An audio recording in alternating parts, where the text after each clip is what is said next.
what we do in math is you separate the variables. And what's happening is all the variables are jumbled together and people are reacting. But if you separate the variables, it can be revealing. For example, he's celebrating his score at the end of a game, correct? I mean, during the game.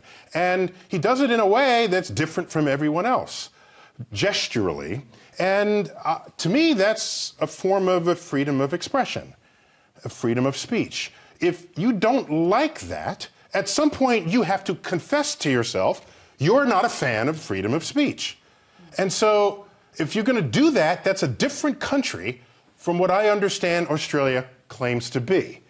That's A. B, it was in another occasion, in response to this, a 13-year-old girl engages him with the comment. Well, first, the fact that she says that he reminds her of an ape or something.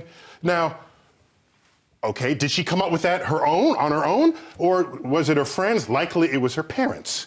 If you're 13, you just don't say that unless you came from an environment where that's been said before. That's really weird. That's, in this, the 21st century, for people to be behaving that way, I'm highly disappointed, if I can say.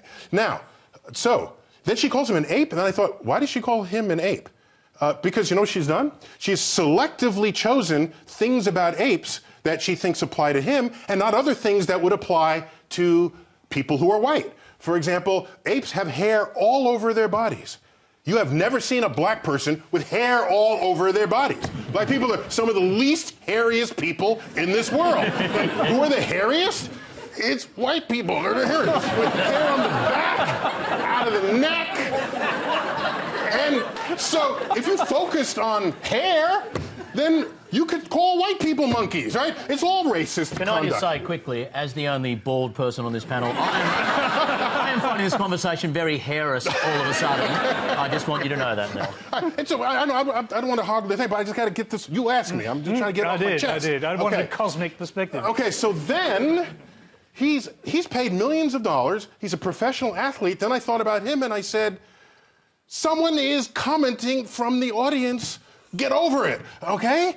If Jackie Robinson, because we've been through this in the United States, Jackie Robinson, breakthrough into Major League Baseball. That was 1947 now. Yes, it was 70 years ago, 80 years or whatever. And so people are booing him, and he rose above it.